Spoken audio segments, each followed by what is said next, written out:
So Minnesota has the 1-10 Jacksonville Jaguars coming into Minnesota. Minnesota currently sitting at 5-6. Now, offensively, the Jaguars are 25th in total offense, averaging 331.4 yards per game. They're 23rd in yards per play at 5.3.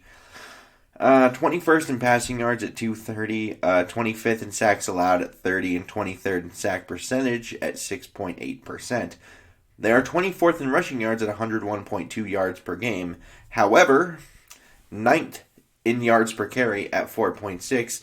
And why you see such a discrepancy there is they are 31st in attempts per game at only 22. And I assume a lot of that has to go with game flow.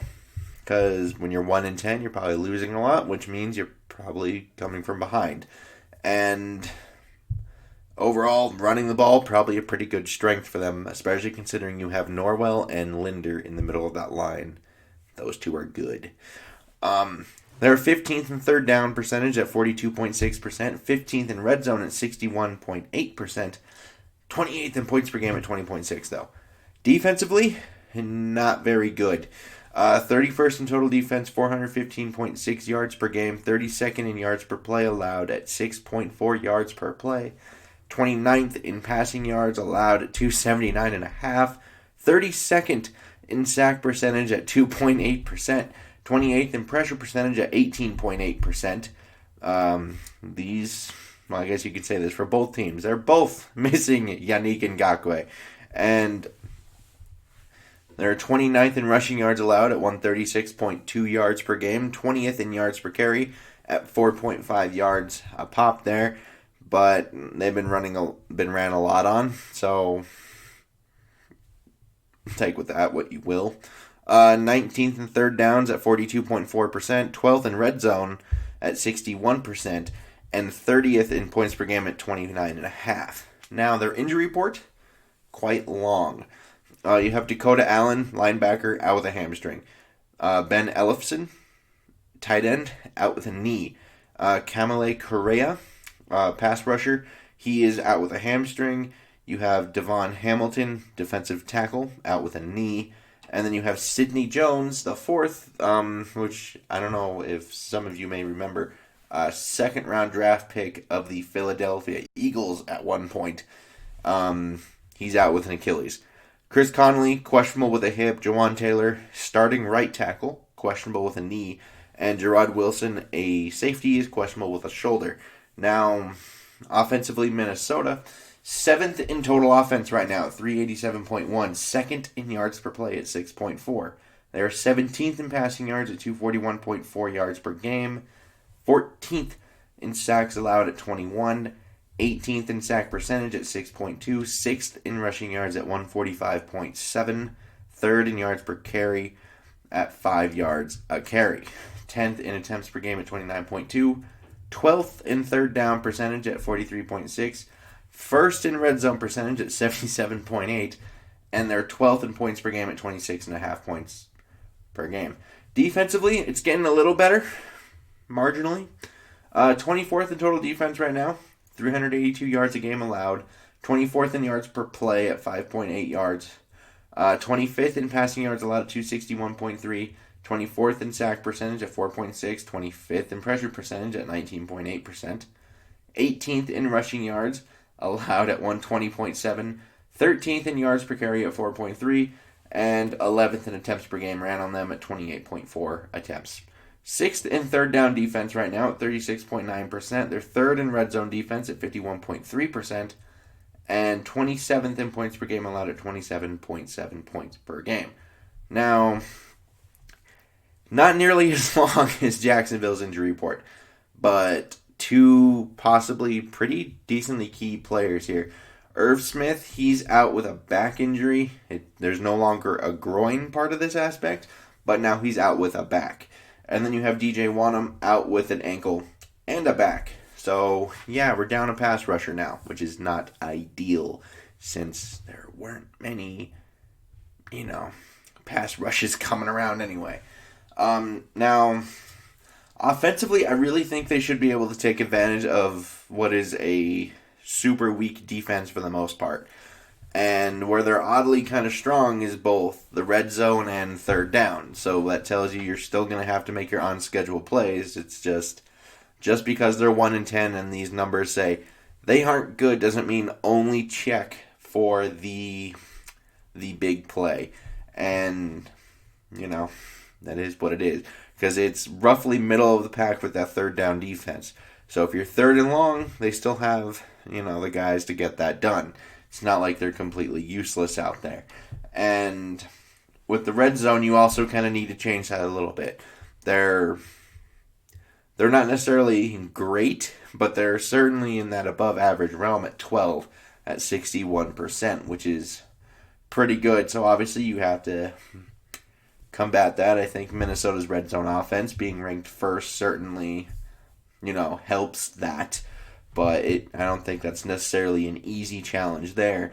But you can't really settle for 3 because I think this is a game where you kind of need to start fast.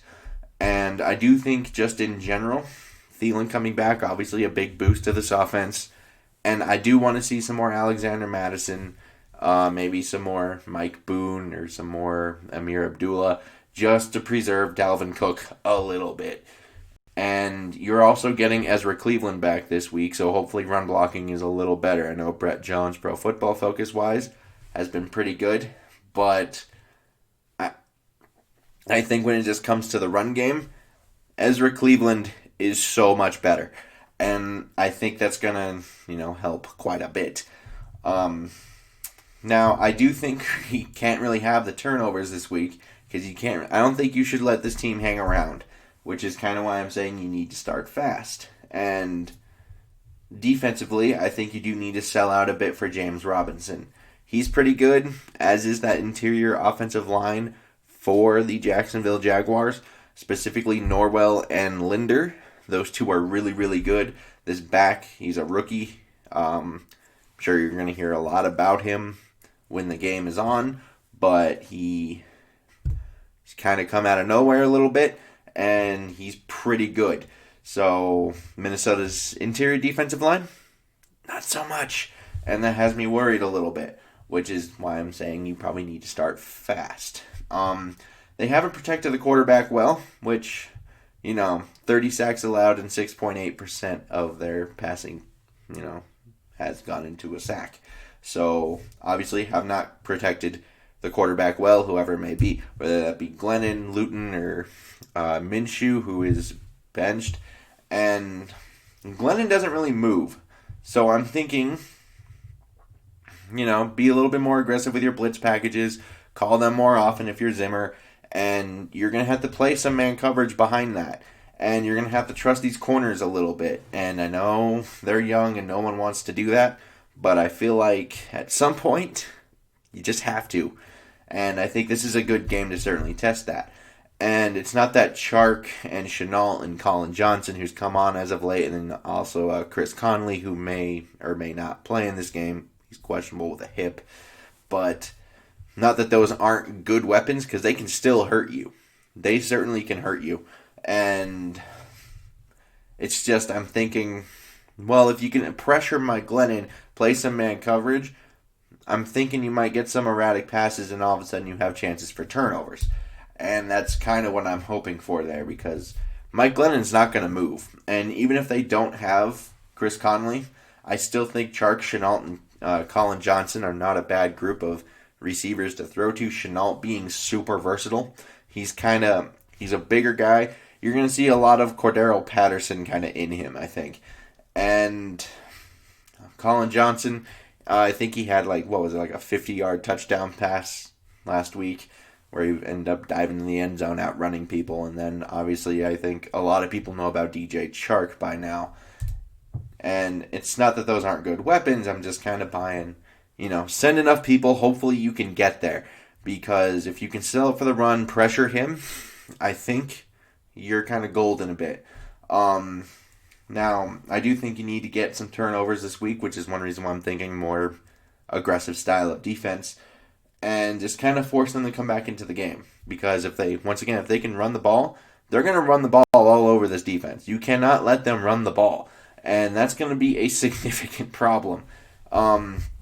My prediction in this, I do have Minnesota 31-20, and I'm thinking just because it is a game Minnesota should win. I mean, right now I believe they're favored by 10, so I don't think it's necessarily a controversial thought, but like I said, they can run the ball, which really isn't good news for a Minnesota defense that kind of struggles to stop rain if you spotted them the umbrella.